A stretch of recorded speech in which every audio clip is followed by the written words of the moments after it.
Hello, good morning everyone. Last lecture we have seen flag register in detail. Okay, I have given you example of flag register. Okay, how you can understand the flags. Okay, तो ध्यान में रखो, आपको पता रहना चाहिए कि 8085 में टोटल 5 फ्लैग रहते हैं। कौन कौन से? Sign, zero, carry, parity and auxiliary carry. Okay, remember. और एक थिंग, जब आप इन फ्लैग्स को यूज करना चाह रहे हो तो यूज करते समय here you need to use it in the programming. Okay, the flags are affected, the flags are affected माने set or reset. Okay, the flags are set or reset according to the arithmetic and logical operation. Okay, now again question is arising here कि भाई sir आपने तो flag पढ़ा दिया, ये flags का क्या जरूरत है, हमें कहाँ यूज करना है? रिमेम्बर, ऐसा है फ्लैग यानी यह एक बीट प्रोवाइड करता है, लॉजिक 1 और लॉजिक 0। इस फ्लैग में अगर लॉजिक 1 बीट है तो ये डिफाइन करता है कि सेट सीक्वेंस। अगर इस फ्लैग में अगर बीट प्रेजेंट होगा 0 तो ये सिचुएशन प्रोवाइड करता है रीसेट। ये तो समझ में आ गया। ओके, अभी when you have to introduce a loop conditions behavior in your program, flags are necessary. With the help of conditional, remember, with the help of conditional statements, conditional instructions, you can monitor the loop behavior and conditional status. Okay, तो condition कैसी रह सकती है या loop behaviour कैसा रह सकता है? याद रखें, लूप या कंडीशन आपको इस तरह आएगी। कंडीशन के बारे में पहले बताता हूँ। कंडीशन क्या होगी? Whether to go in right side, whether to go in left hand side. Okay, तो राइट साइड में जाना होगा या लेफ्ट साइड में जाना होगा, तो ऐसे सिचुएशंस में आपको फ्लैग्स का यूटिलाइजेशन वहां पर कैरी आउट करना है। ओके, एग्जांपल लेते हैं। ओके, हम अगर यहाँ पर राइट साइड जाना है तो लॉजिक 1 का बीट यूज करते हैं, और लेफ्ट हैंड साइड जाना है ओके तो लॉजिक 0 का बीट यूज करते हैं। ओके, तो right hand side 0, left hand side 1। Okay, left side में जाना होगा तो 1, राइट हैंड साइड जाना होगा तो 0। ओके, तो इन केस एक फ्लैग एग्जांपल में लेते हैं। If the value of carry flag is 1, okay, carry की जो वैल्यू है अगर 1 होगी तो हम लेफ्ट हैंड साइड जाएंगे। अगर कैरी की वैल्यू अगर 0 है तो राइट हैंड साइड जाएंगे। बराबर है ना? Getting my point? Now question आ रहा है, कैरी में 1 और 0 कैसे आएगा? मैंने लास्ट एग्जांपल में बताया आपको कल कि when you perform any arithmetic operation, the carry flag may generate. Okay, it is an excess bit. Okay, it is an excess bit. This excess bit will be held by carry flag. So that's why carry will be 1 or carry will be 0. So जैसे ही carry 0 रहेगा, we will turn toward the right side. When the carry will be 1, we will turn toward the left hand side. Got the concept? Similarly अगर आपको counting करना है, okay, counting करना है 1 to 10, लेकिन एक 1 to 10 काउंटिंग करते समय मैं क्या करूंगा? 1 to 10 करने के बाद मुझे बाहर निकलना है लूप से, या 1 to 10 काउंट करने के बाद फिर से रिपीटेशन करना है। ओके, तो रिपीटेशन या एग्जिट दो कंडीशन मैं यहाँ पर पुट आउट कर रहा हूँ। लूप कैसा रहेगा आपका, लूप यानी कैसा, मैं नंबर काउंट कर रहा हूँ 1 2 3 4 5 6 7 8 9 10। ओके, तो ये 10 नंबर तक मैंने काउंट किया, तो ये फर्स्ट टाइम हो गया। अभी ये मुझे रिपीटेटिव सीक्वेंस होना है, तो रिपीटेटिव यानी लूप हो गया ना, रिपीटेशन यानी लूप हो गया। समझ में आई बात? तो अभी रिपीटेशन करना है या एग्जिट करना है, ओके, तो उसके ऊपर हम यह चर्चा कर रहे हैं। तो दैट्स व्हाई मैं यहाँ पर जेड फ्लैग को यूटिलाइज करता हूँ। ओके, अगर जेड फ्लैग को यूटिलाइज करता हूँ तो जेड फ्लैग यहाँ पर मुझे बताता है कि भाई यहाँ the entire value of the result is 0 और नॉट। ओके, तो जब यहाँ मैंने कल आपको एग्जांपल दिया कि when I perform any arithmetic operation and while doing that arithmetic operation if I add two number then also the result कितने बिट का रहता है, कल मैंने बताया था। ओके, टोटल कितने बिट्स रहते हैं रिजल्ट में, टोटल 8 बिट रहते हैं। रिजल्ट कहाँ पर प्रेजेंट रहता है, अरिथमेटिक लॉजिक यूनिट उसे एक्यूमुलेटर में स्टोर करता है। ओके, अरिथमेटिक लॉजिक यूनिट कहाँ स्टोर करता है रिजल्ट, एक्यूमुलेटर में। यानी रिजल्ट कौन होल्ड कर रहा है, एक्यूमुलेटर। तो एक्यूमुलेटर के जो एक्यूमुलेटर कितने बिट का रजिस्टर है, 8 बिट का। तो रिजल्ट का बिट का स्टेटस कितना हुआ, रिजल्ट कितने बिट का हुआ, 8 बिट का हुआ। Got it everyone? नाउ अब एक्यूमुलेटर में सभी बिट्स अगर जीरो है, अगर एक्यूमुलेटर में सभी बिट्स अगर जीरो है आफ्टर डूइंग अरिथमेटिक ऑपरेशन, यानी जेड का स्टेटस क्या हुआ।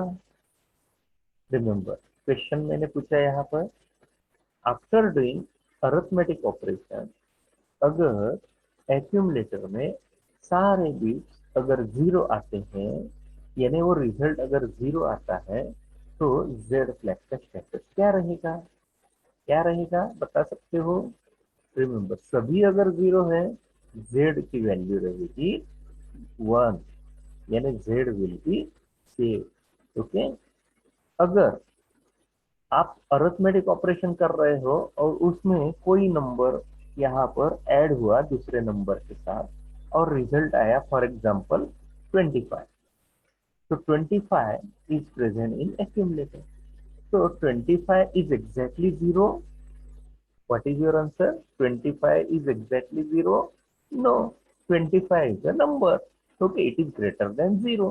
So that's why here we say it is a non-zero number. What? It is a non-zero number.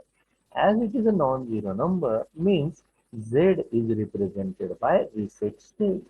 What? Z is represented by reset state. Got it everyone? Okay, अभी मैं loop के बारे में बता रहा था, तो अभी आपको फ्लैक्स का और लूप का कोरिलेशन करके बताता हूँ। यानी अगर मैं आपको कहा कि भाई मुझे 1 to 10 काउंट करना है और 10 काउंट करने के बाद एग्जिट होना है, गॉट इट? तो एग्जिट होना है, तो मैं एग्जिट करने के लिए मैं यहाँ पर 1 को 1 के साथ ऐड करूंगा। 1 को 1 के साथ ऐड किया तो कितना आएगा रिजल्ट, 2। अगर 2 आता है तो एक्यूमुलेटर में क्या वैल्यू हो गई, बराबर है, एक्यूमुलेटर में क्या वैल्यू हो गई, गॉट इट माय पॉइंट? तो एक्यूमुलेटर में हो गया यहाँ पर 2। अगर एक्यूमुलेटर में 2 है तो ये रिजल्ट जीरो है या नॉन जीरो है, result is non zero. So that's why what is the value of Z, remember what is the value of Z, Z का वैल्यू रहेगा, जेड का वैल्यू रहेगा 0। Got it? What is the value of Z, Z की value रहेगी 0। Okay, got it? फिर 2 plus 1 किया तो फिर से नॉन जीरो नंबर आएगा, वहां जेड की वैल्यू रहेगी 0। 3 प्लस 1 किया तो और वैल्यू रहेगी 0, बराबर, गॉट द पॉइंट? हाँ, अभी अभी मैं यहाँ यूज करता हूँ रिवर्स टेक्नोलॉजी। अभी मैं यहाँ पर यूज करता हूँ reverse technology. For example see 10 minus 1, what is the result? Your result is 9। बराबर है, 10 minus 1, what is your result? 9। 9 is greater than 0 or exactly 0? 9 is greater than 0. Got the point? 9 is greater than 0. So that's why what is the status of Z? The value of Z is 0. 9 minus 1, 8. 8 minus 1, 7.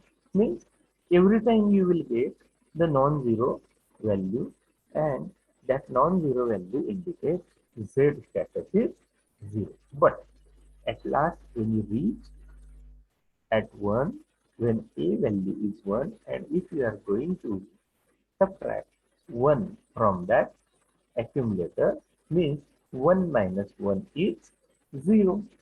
Okay, the value of A will become 0. As the value of A will become 0, the status of Z will become 1. Got the point? The value of accumulator is 0, means the status of Z is 1. So as it is 1, immediately we will break the loop. So that's why we can write the program for reverting our series. 10, 9, 8, 7, 6, 5, 4, 3, 2, 1, 0 and exit. Okay. So that's why here we will introduce a loop behavior in the program. Okay. तो ये मैंने एक just application बताया, इसको मैं पूरा complete करके आपको बताऊंगा programming. Okay, but keep it in mind, these are the applications. What are the applications of flag? Okay, your answer should be to introduce conditional behavior and loop behavior. Okay, 2 point याद रखना है. चलिए आगे चलते हैं.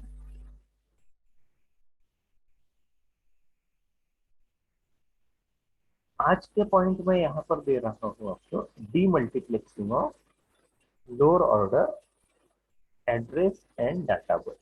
देखो, याद रखो 8085 में जो एड्रेस और डाटा लाइन्स है, तो वह एड्रेस और डाटा लाइन्स कुछ इस तरह है. तो एड्रेस लाइन से A0 से लेकर A15, यानी टोटल कुल मिलाकर कितनी एड्रेस लाइन्स होगी? 16. कितनी एड्रेस लाइन्स है हमारे माइक्रो प्रोसेसर में? 16. डाटा लाइन्स कितने हैं? 8. Got it? तो 8 डाटा लाइन्स के क्या नाम है? D0 से D7. ओके, नाउ याद रखिए, माइक्रो प्रोसेसर में आप अगर पिन डायग्राम या आर्किटेक्चर देखते हो, तो उसमें आपको D0 टू D7 ये जो डाटा लाइन्स है, यह A0 टू A7 जो लोअर ऑर्डर एड्रेस लाइन्स है, उनके साथ वह मल्टीप्लेक्स दिखाई देगी. मल्टीप्लेक्स का मीनिंग है आप उन्हें दो ऑपरेशन स्ट्रेटजी में यूज कर सकते हैं, आइदर एड्रेस के लिए और आइदर डेटा के लिए. तो ये हमें बताना रहेगा कि अभी माइक्रो प्रोसेसर में एड्रेस रहेगा, ये डाटा रहेगा. ओके, तो ये जो पॉइंट है हम जो लर्न करने वाले हैं, ये पॉइंट का नाम है demultiplexing of lower order address और डाटा बस. यानी माइक्रो प्रोसेसर में ऑलरेडी डिजाइन करते समय address line, lower order address lines A0 to A7 और D0 टू D7, ये आपको मैन्युफैक्चरिंग टाइम ही मल्टीप्लेक्स फॉर्म में मिला है. राइट?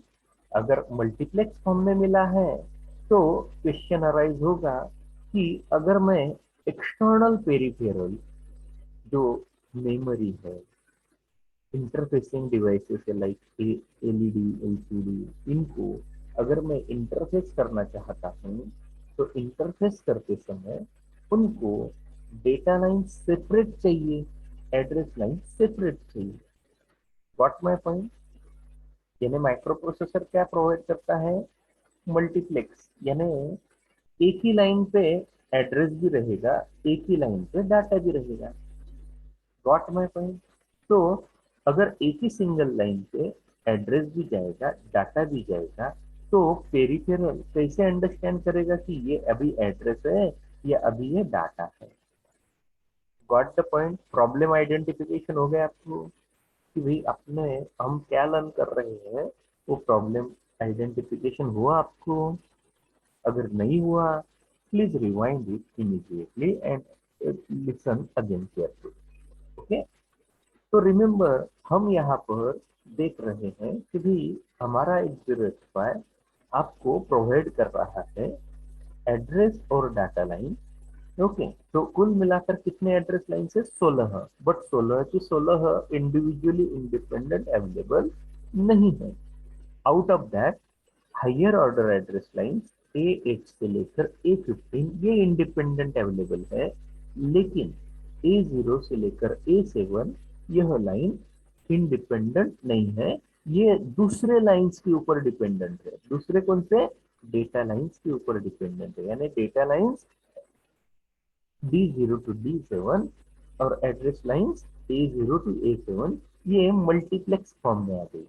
तो मल्टीप्लेक्स फॉर्म में अगर मिल रही है माइक्रो प्रोसेसर से, तो हमारा ये पॉइंट का मीनिंग रहेगा how to do the separation between the address and data line, या how to identify whether now address is available और data is available over the address data line. Got the problem point now. See, मैंने यहाँ पर आपको यह बताना है। अभी देखिए यह डायग्राम है आपके सामने। ठीक है,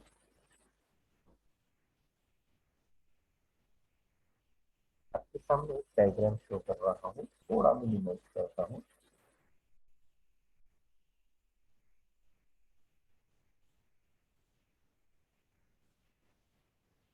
ठीक है। हाँ, अभी देखिए,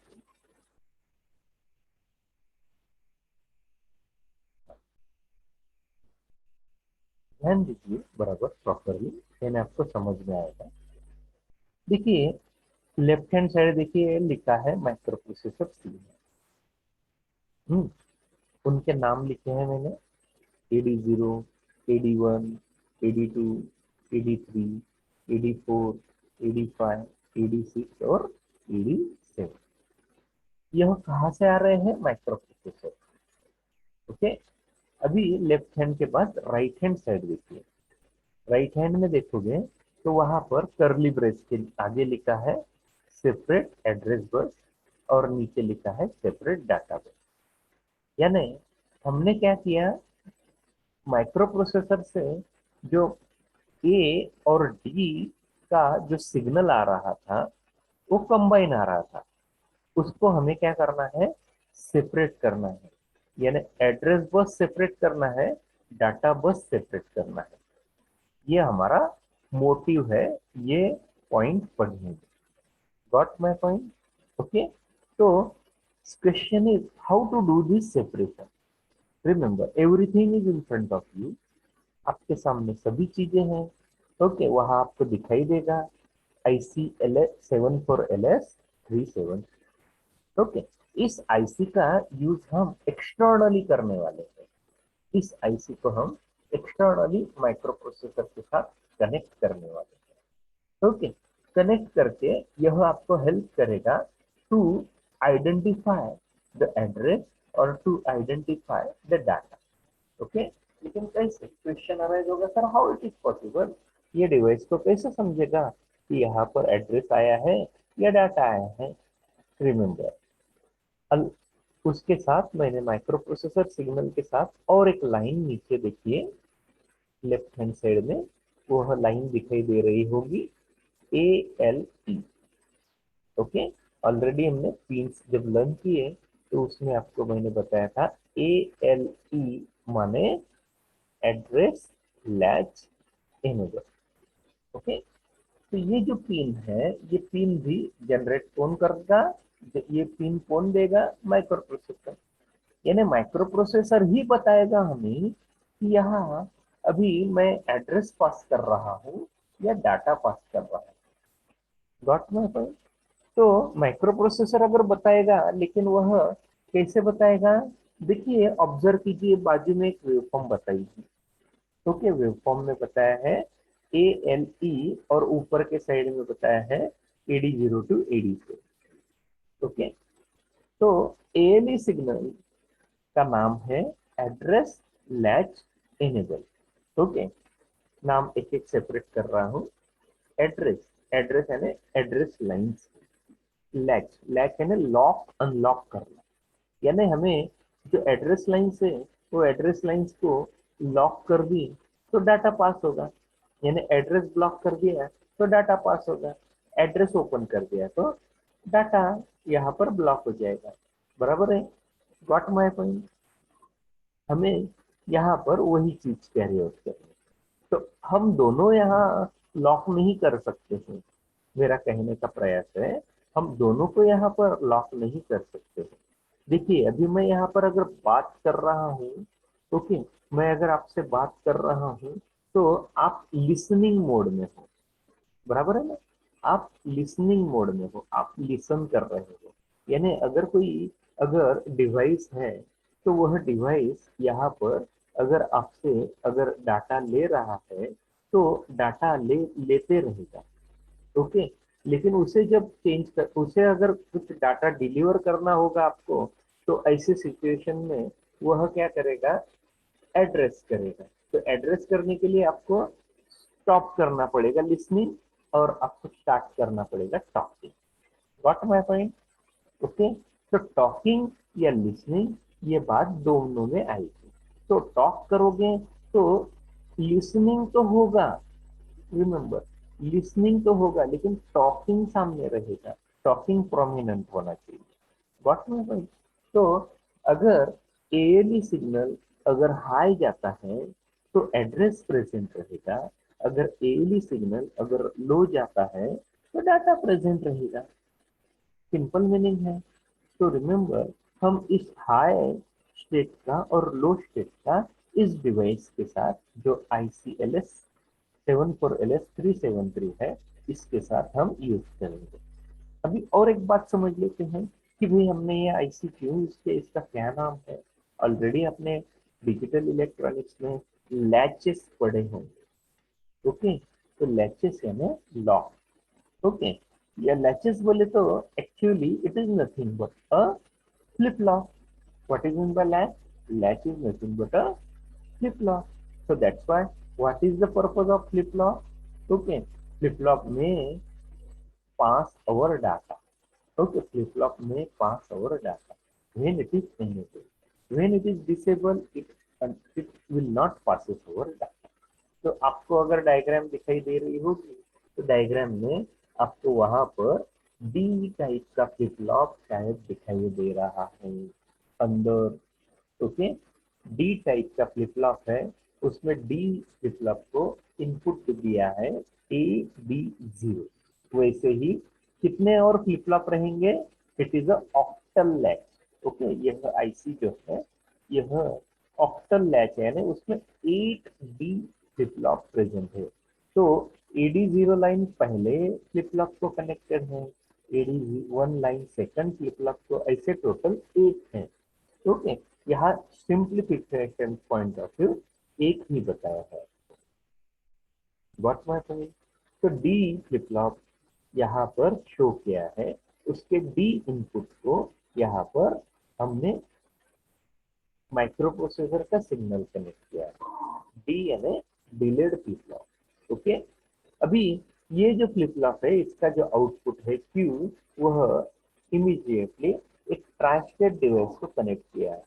वह translate device always enabled situation में रहेगा और अपना डाटा डिलीवर करते रहेगा सेपरेट, डिलीवर करते रहेगा एज अ A0। ओके, तो AD0 लाइन को देखिए, सिर्फ AD0 लाइन कनेक्ट की है डी को और क्यू कनेक्ट किया है A0 को, यानी आपको AD0 में से D0 ड्रॉप आउट हुआ है नीचे और A0 पास हुआ है इस फ्लिप फ्लॉप के द्वारा। ओके, इसके वजह से क्या हुआ, यह फ्लिप फ्लॉप आपको अलाउ कर रहा है एड्रेस पास करने के लिए या ब्लॉक करने के लिए।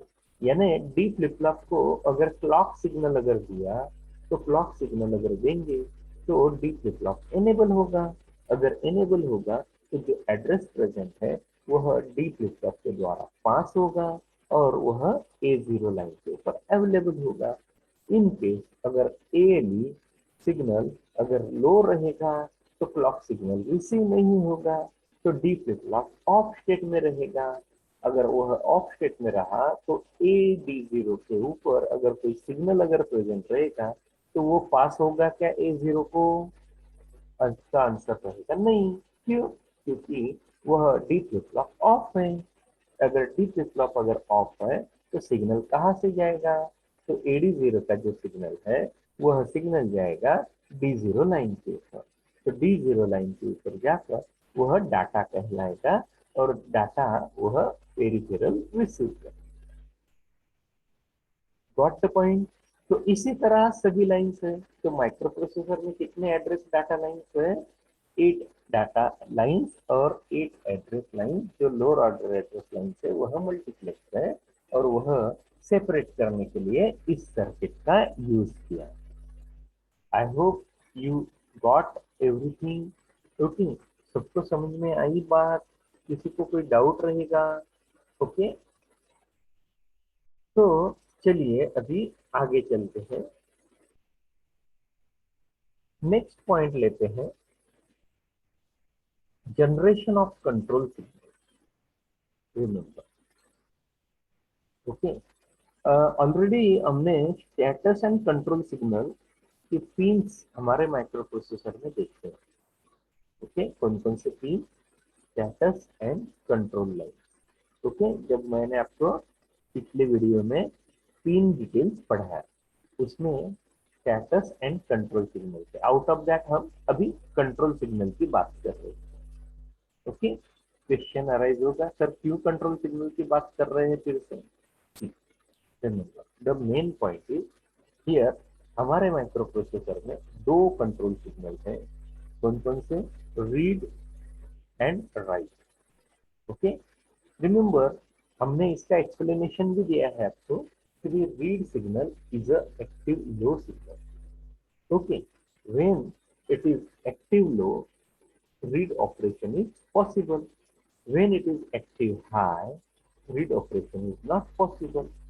In the same fashion, write signal is active low signal.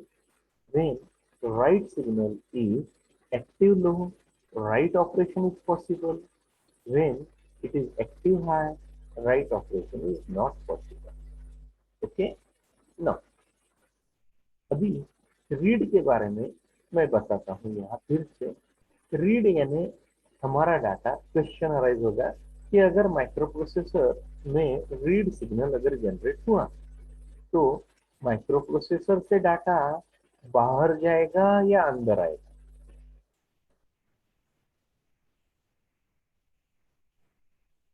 Deep pause. Why? सोचो सोचो, अगर मुझे माइक्रो प्रोसेसर में डाटा अंदर लेना है या बाहर देना है तो क्वेश्चन अराइज होगा, मैं रीड सिग्नल यूज करूँ या राइट सिग्नल यूज करूँ? बराबर है ना? तो मैं वही आपको यहाँ जजमेंट दे रहा हूँ कि आप यहाँ अगर माइक्रो प्रोसेसर में डाटा अगर अंदर ले रहे हैं तो माइक्रो प्रोसेसर अगर डाटा रिसीव करेगा तो वो रीड ऑपरेशन कहलाएगा या राइट ऑपरेशन कहलाएगा? अगेन बिकॉज, कोई आंसर देगा? रिमेंबर, मैं आंसर बताता हूँ।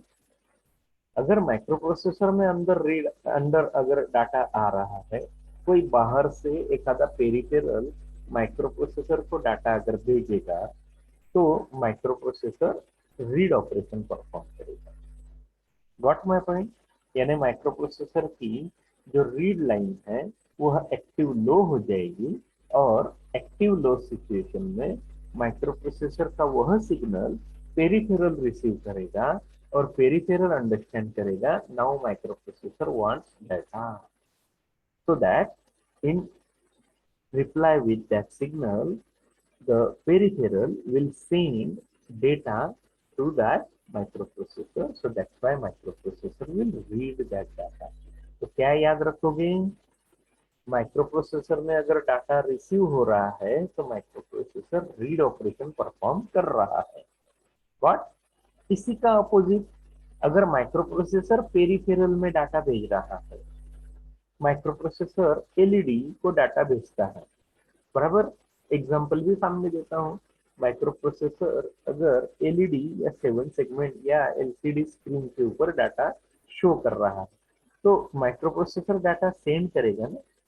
तो माइक्रोप्रोसेसर डाटा अगर सेंड करेगा तो उसे ऑपरेशन कौन सा कहेंगे, राइट ऑपरेशन। तो राइट ऑपरेशन इस तरह आपको अंडरस्टैंड करना रहेगा, यानी म्यूटी, शॉर्टली हम इसे कहेंगे म्यूटी, जब डाटा सेंड करेगा बाहर तो उसे राइट ऑपरेशन कहा जाएगा, और म्यूटी जब रिसीव करेगा डाटा तो हम उसे रीड ऑपरेशन कहेंगे। Okay, you got the judgement between the read and write signal. Okay, read signal is active low, write signal is again active low. When read signal is active low, read operation is possible. When write signal is active low, write operation is possible.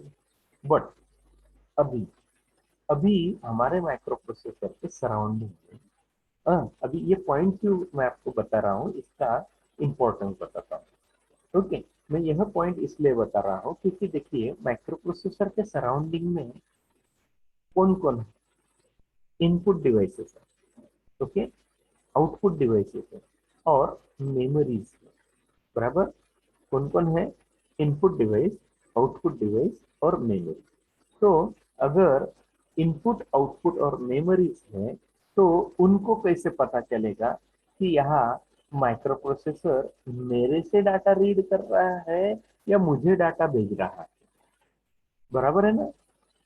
तो ऐसे situations में यहाँ हम read और write signal को use करेंगे IO slash M bar के साथ। ओके, IO स्लैश एम बार इस सिग्नल के साथ। ओके, तो IO स्लैश एम बार यह सिग्नल यूज किया जाता है to do the distinguishing between input, output and memory devices. Okay, तो रिमेंबर हमने already IO slash M bar के बारे में बताया था, फिर से बताता हूँ। IO स्लैश एम बार के ऊपर, यानी यह लाइन के ऊपर अगर लॉजिक 1 बिट अगर प्रेजेंट रहेगा तो इसका मीनिंग है, remember IO slash M bar के ऊपर अगर लॉजिक 1 बिट अगर प्रेजेंट है तो इसका मीनिंग रहेगा micro processor is performing IO operation. Got the point. When IO slash M bar के ऊपर अगर लॉजिक 1 बिट प्रेजेंट है तो आप ये अंडरस्टैंड करोगे micro processor is doing IO operation. Okay, but in case IO slash M bar के ऊपर अगर 0 बिट अगर प्रेजेंट होगा तो ये इंडिकेट करेगा UP is doing memory operation. Got the point, point clear हुआ।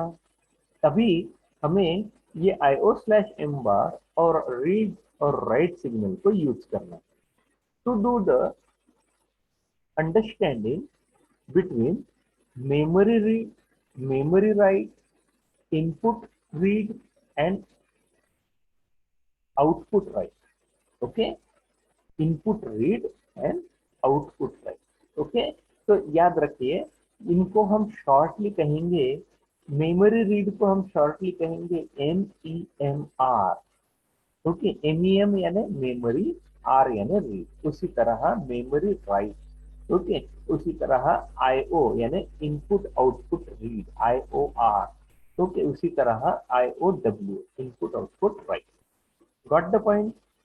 हाँ, नाउ अभी हम ये देखते हैं कि हम यह सिग्नल कैसे जनरेट करेंगे। तो सी, ये सिग्नल जनरेट करने के लिए हमें लॉजिक सर्किटरी ही यूज करना है। एक एक्सटर्नल लॉजिक डिवाइसेस का यूज करके ये सिग्नल हम जनरेट कर सकते हैं। अगर ये जनरेट करना है, इसी वजह से इसको कहा गया है generation of control signal. Okay, got the point. ये पॉइंट का मोटिव समझ में आया। हम यहाँ पर externally, external peripheral logic flip flop के द्वारा इन सिग्नल्स को बना रहे हैं, मिला रहे हैं, प्रोवाइड कर रहे हैं एक्सटर्नल पेरिफेरल्स को। तो वह सिग्नल माइक्रोप्रोसेसर ने खुद प्रोवाइड किए क्या? नहीं। माइक्रोप्रोसेसर ने कौन से सिग्नल दिए आपको? रीड, राइट और आईओएम। ब्लॉक डायग्राम में देखिए सब दिख रहा है। तो माइक्रोप्रोसेसर आपको कौन से सिग्नल दे रहा है? IO स्लैश एम बार, रीड और राइट। तो ये सिग्नल वो दे रहा है, लेकिन हमने कौन से सिग्नल जनरेट किए हैं? MEMR, MEMW, IOR and IOW। लेकिन ये सिग्नल कैसे अचीव हुए? With the help of a circuit. Okay, that circuit is connected with the pins of microprocessor. Got the point. उसमें कौन कौन से फ्लिप फ्लॉप का प्रयोग किया गया है? और not gate. Got the point. वहां पर टोटल 4 और गेट कनेक्ट किए हैं और एक नॉट गेट कनेक्ट किया है। ओके, अभी इन गेट्स को पहले अंडरस्टैंड करते हैं कि ये कैसे कनेक्ट किए हैं, और ये कनेक्ट करते समय हमने इस पर्टिकुलर टेबल का कैसे यूज किया है। ओके, तो मैं इसका स्क्रीनशॉट ले लेता हूँ और आपको पेन ब्रश में लेकर जाता हूँ, यानी मैं वहां लिख सकता हूँ। ओके, चलिए।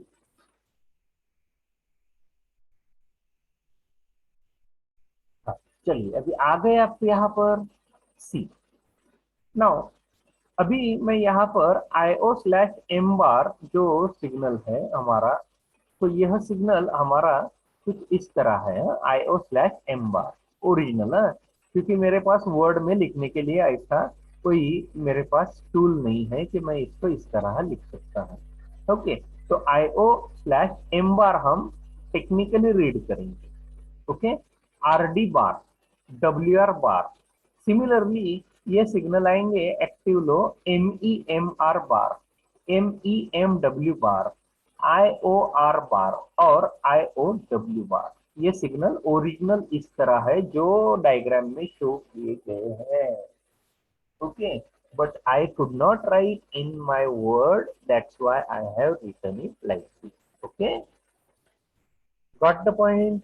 हाँ, ओरिजिनल सिग्नल समझ में आ गए। अभी हमें ये ट्रुथ टेबल के द्वारा सर्किट को अंडरस्टैंड करना है। अभी ट्रुथ टेबल में देखिए, पहला कॉलम है IO स्लैश एम बार, सेकंड कॉलम है RD बार, थर्ड कॉलम है WR बार और फोर्थ कॉलम है आउटपुट सिग्नल, जो हमें आउटपुट सिग्नल मिल रहा है। Okay, got it? नो, अभी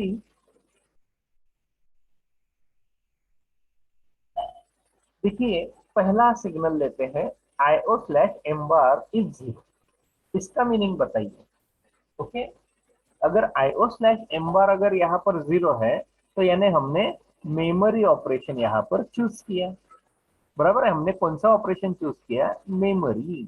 ओके, सिमिलरली RD बार यहाँ पर 0 है, 0 है, यानी इसका मीनिंग है we have selected read operation. Okay, because these are the active low signal, RD bar and WR bar are the active low signal and they will perform operation only when active low state is available. Okay, so when RD bar is 0, read operation is there. When WR bar is there, then write operation is absent. Okay, write operation is absent. Only which operation are present? Memory and RD bar. Got the point? So that's why हमने इस signal का नाम दिया है memory read signal, और इसे shortly कहा जाएगा MEMR बार। नाउ, अभी ये सिग्नल के द्वारा हमें लॉजिक गेट कैसा यूज करना है वो देखिए। ओके, अगर IO स्लैश एम बार यहाँ पर है 0, ओके, IO स्लैश एम बार है यहाँ पर 0, RD बार अगर यहाँ पर है 0, ओके, तो अगर ये दोनों सिग्नल अगर 0 है, तो ये सिग्नल यहाँ पर इस गेट को प्रोवाइड किए जा रहे हैं। ओके, उसी तरह ये भी सिग्नल यहाँ पर इस लॉजिक गेट को प्रोवाइड किया जा रहा है। ओके, और यही सिग्नल बाकी अदर साइड में भी जा रहे हैं। ओके, पहले हम पहले लॉजिक गेट का यहाँ पर आउटपुट देखते हैं और फिर बाद में इसको भी अंडरस्टैंड करते हैं। ओके, नाउ अगर इस 00 बिट को अगर इस लॉजिक गेट को अगर अप्लाई किए तो इसका आउटपुट क्या रहेगा? आपको ट्रुथ टेबल पता है और गेट का। ओके, ए बी और वाई। ओके, और गेट का आउटपुट कब प्रेजेंट रहता है? When zero, if B zero output is zero. Okay, और gate is use for addition point of view. अगर उसमें यहाँ पर अगर 0 और 1 रहेगा तो इसका आउटपुट रहेगा 1। 1 और 0 अगर रहेगा तो भी इसका आउटपुट रहेगा 1, और 1 और 1 प्रेजेंट रहेगा तो भी इसका आउटपुट रहेगा 1।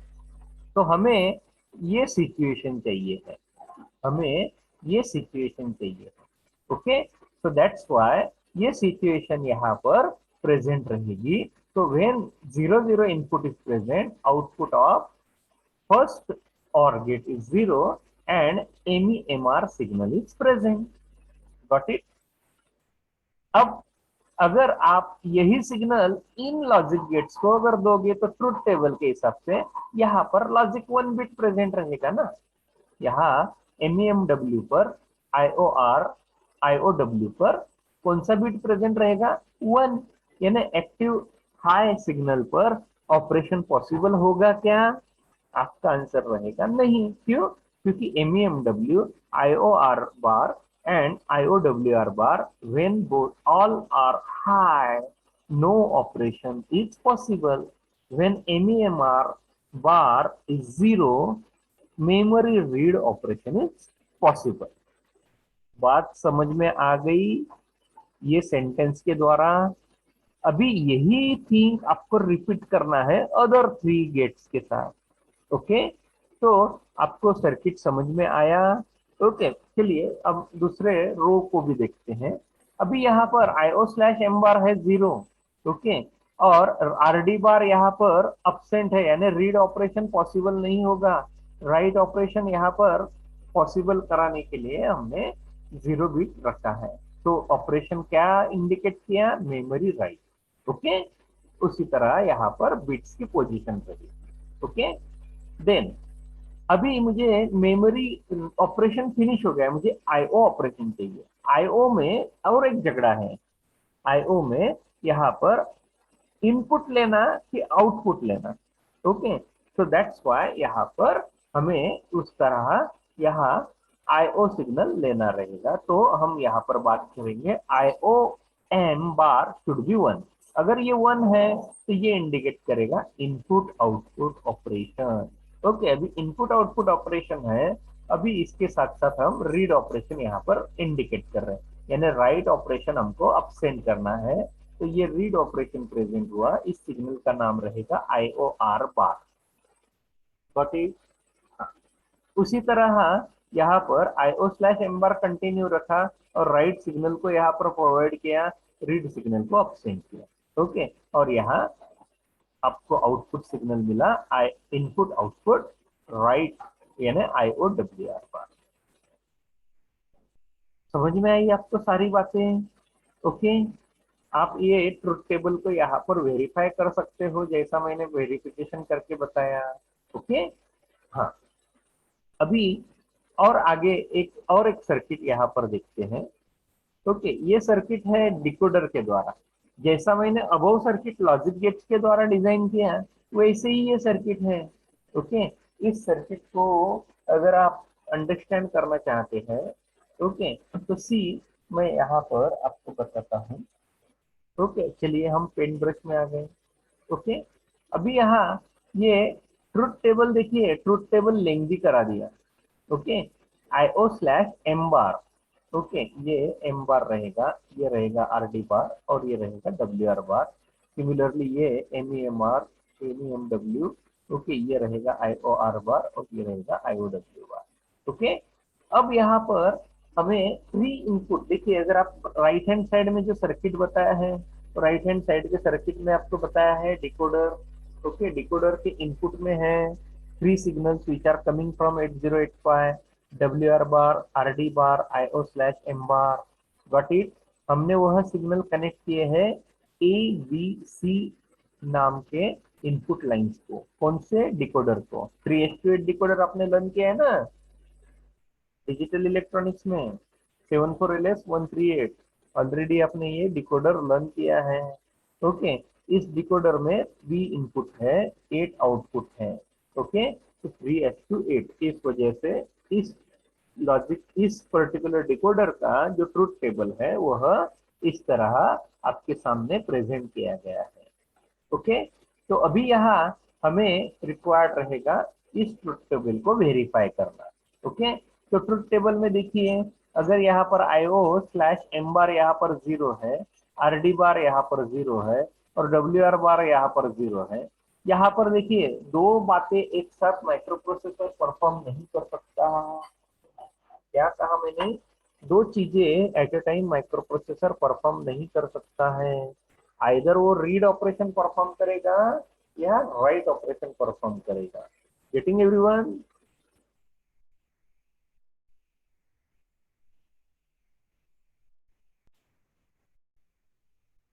हाँ, अभी हम बात कर रहे थे IO/M बार अगर 0 है, रीड सिग्नल अगर 0 है, राइट सिग्नल अगर 0 है, तो इसको इंडिकेट किया है नो ऑपरेशन के द्वारा, क्योंकि कोई ऑपरेशन पॉसिबल नहीं होगा। नो, अगर हम IO/M बार को 0 रखते हैं, RD बार अगर 0 है और राइट ऑपरेशन यहाँ पर सिलेक्ट नहीं किया है, तो ये ऑपरेशन इंडिकेट होगा मेमोरी रीड। ओके, तो ये मेमोरी रीड आपको यहाँ पर इस पर्टिकुलर Y1 लाइन के ऊपर अवेलेबल होगा। So that's why the decoder will select the output line according to the input. ये इनपुट के स्टेटस के ऊपर आउटपुट लाइन को प्रेजेंट करेगा। In the same fashion, here the second one, that is MEMW bar, is enabled. Means when IO/M bar is 0, WR bar is 0, and read operation is absent, it is called memory write, and Y2 signal is enabled. In the same fashion, IOR and IOW will be coming. So that's why Wi-Fi and Y6 is enabled. Okay, you can choose these lines to interface with the peripherals. Okay, so I think you got the idea behind this generation of control signals.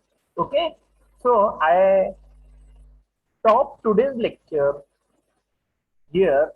Okay, we continue our lecture in continue next topic in the next lecture. Okay, so I am requesting you to give your attendance in the comment box. Okay, and try to share and like this video. Okay, thank you.